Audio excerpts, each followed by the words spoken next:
Rickshaw চালকে ঘূৰাই দিলে হেৰাই পোৱা লক্ষাধিক টকাৰ সোণৰ গহনা।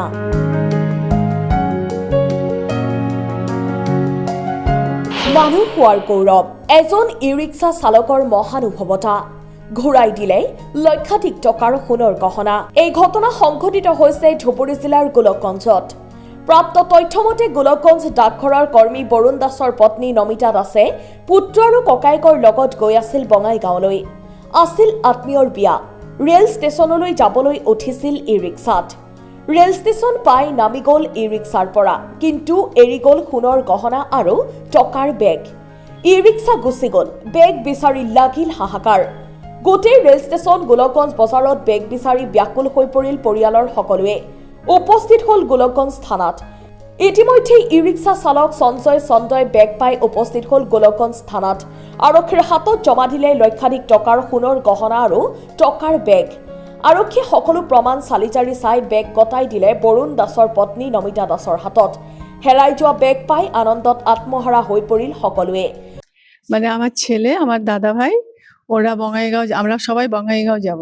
তো বঙ্গাইগাঁও যাব, ও ডেমোতে যাবে তো ওরা ওদেরকে আগে পাঠিয়ে দিল। তখন বলছে যে, আমি বললাম যে চলে এসছে ট্রেন, বলছে হ্যাঁ তাহলে তোমরা ওঠো, তোমরা গিয়ে টিকিটটা কাটো, আমরা আসছি। যে এই কথা বলেছে, ওরা এসছে, ওরা ওই এইখান থেকে টোটোতে উঠেছে, উঠে গিয়ে স্টেশনে নেমেছে, নেমে গিয়ে ব্যাগটাকে আর নেয়নি, ব্যাগটাকে ওই টোটোতেই ছেড়ে দিয়েছে। আর ওরা যখন আমি আবার স্টেশনে পৌঁছে গেছি, তখন আমি বললাম দুটো ব্যাগ, আরেকটা ব্যাগ কোথায়? বলে লাল ব্যাগটা নামাইনি, ওই টোটোতেই আছে। ব্যাস তখন থেকে আমি ঘাবড়ে গেছি। মানে বুঝতেই পারছেন কেমন লাগছে। বেগ খুলি সোণৰ গহনা আৰু টকাখিনি চাই বৰুণ দাসৰ লগতে পত্নী নমিতা দাসে ধন্যবাদ জ্ঞাপন কৰিলে ই-ৰিক্সা চালক সঞ্জয় চন্দক। সকলোৱে ই-ৰিক্সা চালক সঞ্জয় চন্দৰ মহানুভৱতাক চেলিউট জনালে। গোলকগঞ্জ আৰক্ষীয়েও ই-ৰিক্সা চালক সঞ্জয় চন্দক ধন্যবাদ জ্ঞাপন কৰিলে। মানে আমি থানার সামনে যেতেছিলাম, তখন আমার কাছে দুটো প্যাসেঞ্জার উঠছে, ছেলে মানুষ। ওটা বলছে রেল স্টেশন যাবে। রেল স্টেশন যাওয়ার পথে বলছে আমি পিছন রাস্তা যাবো, মনসা মন্দিরের পিছন দিকে যাবো। আমি 30 টাকা ভাড়া লাগবে, কয় না 10 টাকা ভাড়া, আমার 10 টাকা ভাড়া 20 টাকা দিব। ঠিক আছে চলেন। নিয়ে গেছি, নিয়ে যাওয়ার পরে ওনাকে নামাইছি, ওনার কাপঝাপ লাগছে, নামাইছি। তারপরে আমিও কাপঝাপের মধ্যে মানে এখান থেকে বেড়ায় আসছি। আসার পরে দেখছি চার্লি প্যাসেঞ্জার হচ্ছে একটা দুইটা। আমি চার্লি প্যাসেঞ্জার গেলাম, পরে চার্লি প্যাসেঞ্জার ব্যাগটা কার? ওই ব্যাগ আমার ব্যাগ। আমি বলছি আমার ব্যাগ। তখন আমি জানি যে উনার ব্যাগ না এটা। উনি যখন বলছে যে ব্যাগটা কার, তার মানে আমার ব্যাগ। আমি বলছি আমার ব্যাগ। ব্যাগটা নিয়ে আমি সামনে নিয়ে চার্লি থেকে আসি। আসার পরে আমি চিনছি যে লোকটাকে, আমার চিনা জানা লোক, মানে আমার মানে প্রতিবেশী, মানে আমার পাড়ার অন্য সাইডে এক বাড়ি, আমি চিনি লোকটাকে। আমি ওই বাড়িতে গেলাম, যাওয়ার পর বাড়ি তালা মারা। তারপর ডাইরেক্ট আমি থানার মধ্যে আসি। বাড়ি আমি চিনি, হ্যাঁ ব্যাগ নিয়ে বাড়িতে গেছি, ডাইরেক্ট বাড়িতে তালা মারা। তারপরে আমি থানার মধ্যে এসেছি। থানার মধ্যে এসে ভাবছি ব্যাগটা জমা দিব, তখন দেখি এখানে সব এই কাহিনীটা। হ্যাঁ না, প্রথমে অন্য বাড়িতে গেছি আমি, তারপরে যা আমি থানার মধ্যে আসছি। হ্যাঁ এখানে এটাই ব্যাগটা ছিল, ওই যে বললাম নাম বরুণ দাস। ঠিক 1 ঘণ্টামান আগত এই মহিলাজনী থানাত আহি একদম মানে সেন্সলেছ হৈ গ'ল, পৰি গ'ল, কান্দাকাটি। কি হ'ল ধুনীয়াকৈ সুধিলোঁ, গম পালোঁ যে এনেকুৱা তেখেতৰ এই 10,000 কেছ ৰুপিজ, লগতে গম পাইছে কিমান সোণৰ গহনা আছে। এই গহনালৈ মানে তেখেতে ঠিক আমাৰ থানাৰ আগৰ পৰাই বোলে উঠিছে। গৈ থাকোঁতে তেখেত ষ্টেচন পালে, নামিলে, কিন্তু বেগটো ল'ব পাৰিলে। মানে মই লগে লগে আমাৰ কম্পিউটাৰক মাতিলোঁ।